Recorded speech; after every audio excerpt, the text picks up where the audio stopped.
And we welcome you into the Pioneer Basketball Show with Pioneer coach J.T. Burton. I am Brian State. And the Tusculum Pioneers, as we go back a little bit into the month of December to where we are now after our trip to Hickory, North Carolina. Let's go all the way back to Queens University that was played here at Tusculum. It seems like it's been a decades ago almost, just based on the way this team and the team for this growth has developed for this basketball team as well.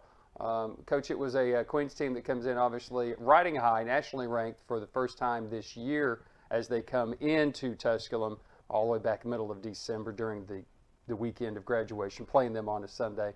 Got out to a really big lead in that game.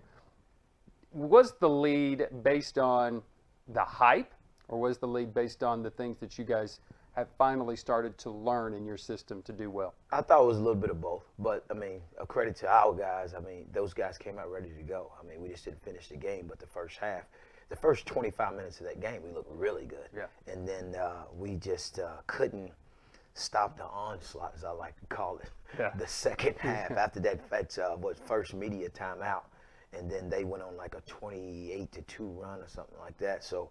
But I thought our guys came out, they was ready to play.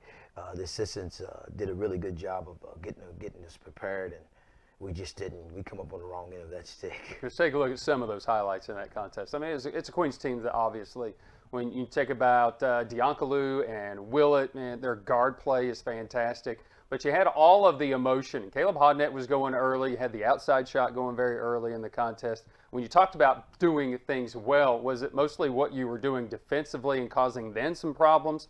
Because they did look as if they were a little bit lost offensively early. Well, you know, we was making shots. I mean, and when you're making shots, and then with the defense, and we was getting out there on shooters early, and they wasn't making the shots, and that helps. I mean, but like I said, after that second half, that 15-minute marker down, they didn't miss many shots, and we didn't make many shots. So when you do that, you're going to lose a lot of basketball games. We talked a little bit about Donovan Donaldson, what he has to do to step up. Early in the month of December, you kind of got his attention, and I think since then he has been a different type of a player. Yes, he has. I mean, he's shooting 53% from the three-point line. He's shooting over 40% from the field, and shooting right at, I think, a little bit above 70 from the free throw line. Now, those numbers has got to be a little bit better to me.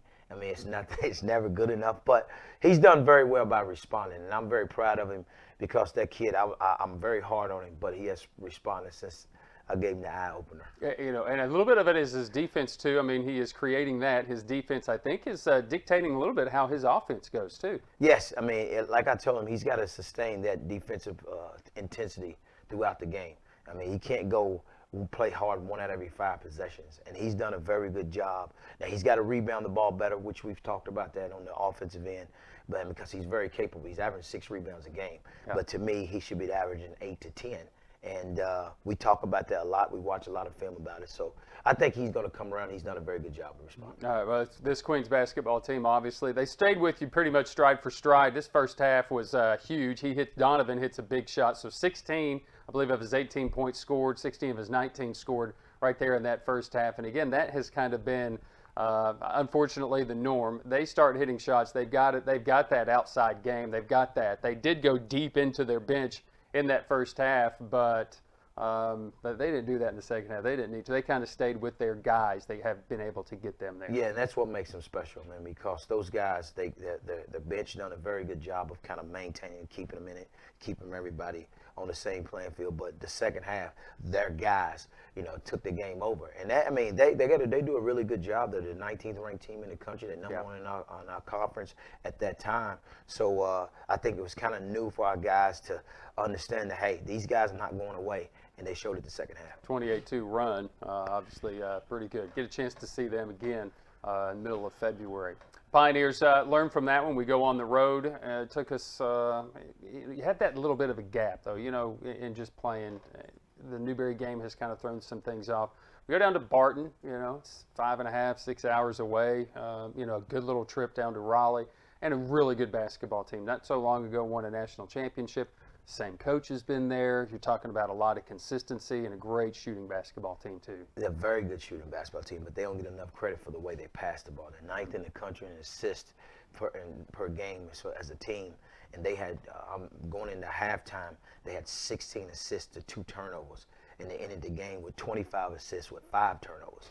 And with a team like that, with our zone, especially the second half going away, I knew it was going to be tough for us. Kakar, a good shooter. He proved it, almost 30 points in the contest. Good three-point shooter. How much of that, though, is they just moved the ball well against your zone? They moved it very well, probably the best all year. They did a really good job of always looking for the one more, the extra pass, and we was able to make an adjustment, especially late in the game, and it helped us. You know, you talked a little bit about their inside game, too. You pretty much shut that down. I thought Brandon had a good job, did a great job inside, was the rim protector that we needed him to be. Cam King was very strong and really frustrating their 4 and 5s in the game. Yeah, they did a really good job of, getting to them on the catch, and that was a big emphasis. You got to know where their guys are, because all of them could shoot it and all of them could pass it. So our bigs did a really good job of not only playing defensive, but rebounding the ball as well, contested shots. And again, Don has to have another big game. Tariq Jenkins, you get 18 and 17 out of your guards there. But it took a little while to get there. I don't know what it was, what time it was as far as the turnaround and when the guys came to you. All I know is a stretch of about 2 minutes and 3 seconds. We go on the 20-3 run to basically end the game. So there was somewhere under 3 minutes to play in the contest. You're down big. I mean, you're down double digits. What was it that the team came? Because you call that timeout, the team comes over and says what to you? Well, they, like I said before, the one good thing about this team, they've done when they're down, they come together. You can always tell when they meeting each other half court and encouraging each other, and the huddle kind of runs itself, and it kind of makes me look good. But those guys done a really good job of coming together, helping each other,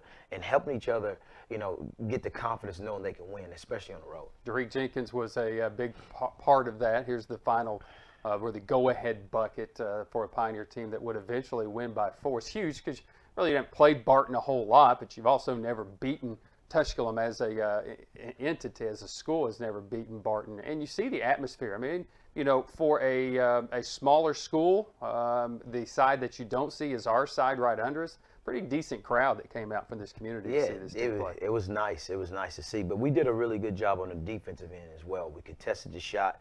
It was fortunate we didn't get the offensive rebound, but he missed the layup, and then Cam King got the rebound, kicked it out to Tariq, and Tariq took it to the basket and got fouled. And won. And the Pioneers go on to that victory against Burton, 91-87. So impressive. That happens just before Christmas, so you're thinking, man, this is going to be awesome. And then Belmont comes in. Here's your Conference Carolinas leader. Here's the team that's just knocked off Queens a month ago and did so by at least 20 points in that contest.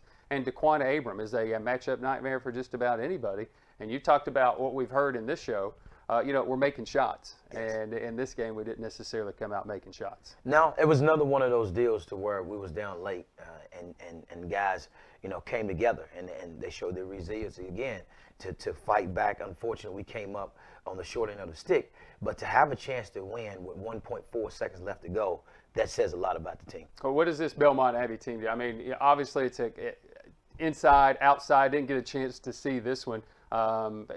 Coming right out of break, was there a lull for this team? Did you feel as if you guys weren't in the rhythm right away? Well, I mean, we had 20 offensive rebounds, and we just couldn't score the ball. We just didn't make shots, and that was that's a lot of credit to them. But you offensive rebound, you get 20 offensive rebounds, and you don't score off of them. That you're going to lose a lot of basketball games. But that's one of the signs of our guys playing hard and doing the little things. We just got to put it together. I mean, you go all the way back to the league game where we rebound that ball that well. When you're making shots, we're really good. But if you rebound it and don't make shots, it really doesn't matter. Donaldson, once again, as we've seen here over the last couple of highlights, is the guy that's just really kind of locked in right now for this team.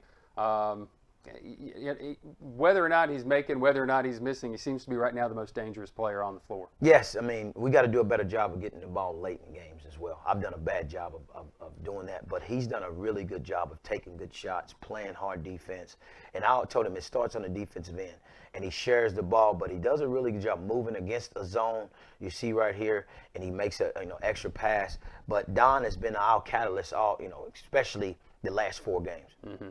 It's a Pioneer team, too, that, I think you've got to get production from down low. We didn't necessarily get that out of Brandon. I think I made the comment before we go to LR. I think if our 4 or 5, our bigs can shoot 60% in a game, it's going to definitely be very beneficial. We just haven't had that, I don't think, over the last couple of weeks. And then Brandon starts having those types of games against Barton, and then against Lenore Ryan, we start seeing some of that production in the paint. Yeah, I mean, we got to have it. I mean, we got two pretty good bigs. I think Cameron King is finally getting settled in, as far as Brandon is as well. I mean, it's got to be some consistency, though. Those guys got to be very consistent. I mean, you've seen against Belmont Ivy, they did a really good job of rebounding the ball, just couldn't finish. And then late, we made some big buckets, got some big baskets, so it helped. You're a good defensive team, no question about it. So you hold this team to 65. The problem is you just put up 63. But down 11, about 5 minutes to play in the game, and your team shows that resiliency to fight back. Was it 2 or 3 seconds left? You still have a chance. You have a chance to put that thing into an extra frame. Yeah, we was down at 11. I think it was 5, right at 5 minutes left to go. And we called a timeout, and the guys, I told them, they had their heads down, and I told them, you just got to keep fighting, And they done that. And with 1.4 seconds left to go, we was at the free throw line. Tariq Jenkins was. He misses 2 free throws, but we still had a chance at the end because they threw the ball right to us. Don Donaldson missed a half-court shot, which looked really good. And we just, it came up short, but the guys kept fighting. Free throws. We go to LR. We move on as the Pioneers fall to Belmont Abbey 65-63. We go to Hickory. Tough place to play. Pioneers did just a couple of years ago get an overtime win there in this place, but Coach Everett Sullivan has brought in, I call it a mini LMU almost, because they've got that one guy that's the glue, the Mr. Intangible, Mr. RJ Gunn. He does a little bit of everything, and then you got 2 guards that are phenomenal. They can slash, that can finish at the rim, can also step back and hit a 3, and a guy that just kind of patrols inside and does is kind of the cleaner, the janitor. He does everything that you need, diving on the floor, getting a rebound, or doing anything. That's kind of what he has built there in Hickory, and I'm sure that's a model that a lot of people want to use. They get off to the great start, 7-0. They're not necessarily played that way here of late. Lost 3 of their last 5 contests, and you gave them a fight. And again, it's a team that scares you because they look the part when they're warming up. And I'm sitting there thinking, what are we going to do today? I didn't want to say it to you at the point. I was just like, man, this group looks like they can do some things. But they got guard play, and Jabril Jallo really got out to the great start. They hit you in the mouth, but you'd never back down in that first half. I know Coach Everett Sullivan really well, and I know what kind of team he's going to have. You got an older group of guys, and Diallo did come out, and he did just what you just said, hit us in the mouth. But we did a really good job of maintaining, keeping our poise and fighting back, and that says a lot about our team. Again, we just got to put together a full game. We go in these stretches to where we can't score the ball or we turn the ball over. And then the biggest thing, as you just said, is the free throw line. Yeah. You go back to our last, we've lost 8 games, and for 6 out of those 8, 5 out of those 8 are 5 points or less. But you go look at the free throw, we dominate in every category but the free throw line. It's been a series with LR for some reason. It's been a 3-point game. It's just kind of the way these games have gone here of late. Forced overtime, this Pioneer team forced overtime last year in Hickory, and then eventually lost by 7, but then 3-point loss at home, and now another 3-point loss on the road. Brandon had that big game. He had that 20-point contest. Our offense, rebounding is the first time this year, I'm going to sit here and say, that almost cost us, because we got the same amount of looks offensive rebound-wise, but we just couldn't secure our own misses or secure their misses, and their second chance points seemed to be really big late in the game. Well, we didn't do a really good job of rebounding down from the guard spot. Especially when they shoot the ball, they shot a lot of threes, and you have long rebounds, and we didn't do that. We didn't get to the ball, and they capitalized off of most of those. With that being said, it's one of those things that the consistency has got to get better throughout the full 40 minutes of a game, and I preach that to the guys all the time. And we'll have our lows, but it's my job to fix that, and we're going to fix that. We've been working on it the last 2 days of practice. Pioneer team that once again fights to the very end, down big. Then you have an opportunity to come back, have that shot to kind of force that. But let's even go back to when Jabril was opening up 11 points in the first 5 minutes, 11 of his 16 points scored in that first 5 minutes, getting off to a better start. And I think that is where it starts with this team. We get off to a better start. We're not fighting a 10-point hole in the final 3 minutes. And that's what I try to tell the guys all the time. You can't spot guys 10 and 15 points a game. It just don't happen. Not in this league. But I think it's coming along with guys getting used to this league and seeing how teams are played and understanding what we want as a staff. I mean, I know we're halfway through the season, but we hold them as a high standard, to play hard consistently the whole game. And guys haven't been able to do that, late. So it's my job to put them in the right place to be successful, and that's what we got to continue to work on. So you have that big hole. You build up a 41-41 tie just inside 16 minutes to play, and we're thinking, all right, we're set. And then a guy comes off the bench and scores career best 14 straight points, and all of a sudden you're in that big hole once again. I'm not going to even say that we even played bad, because this guy obviously was banking in three-pointers from the corner.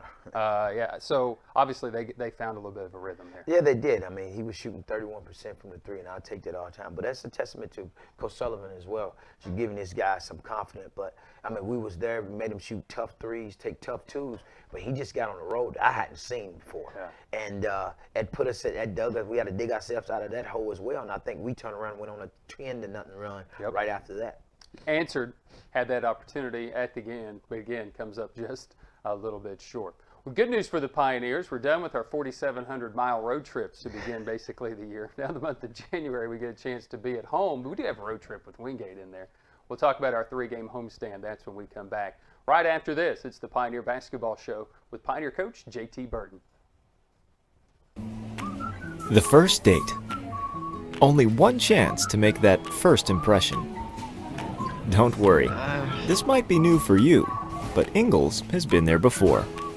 From flowers to the freshest ingredients, we have everything you need to put your best foot forward. I'm so sorry. Remember, you can't get to happily ever after without once upon a time. Wow, it's funny running into you. Ingles, all the ingredients for family.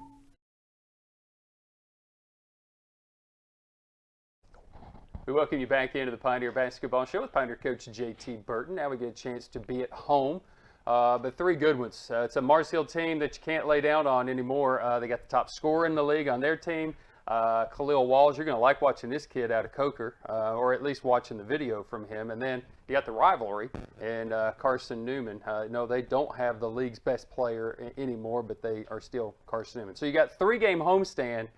It's probably not necessarily the three you want to look at, but, we'll start with Mars Hill, and this is a good team. Vic has done, I think, a phenomenal job trying to turn that culture around a little bit, doing some of that, bringing in some guys that can obviously play at a very high level and are going to give you a very good challenge. Oh, their team is really good. I mean, we've started watching film on them, and that team right there, I mean, you hear from stories from the past, and I don't know nothing about the past. All we look ahead, and those guys are really good. They got good scoring inside and out.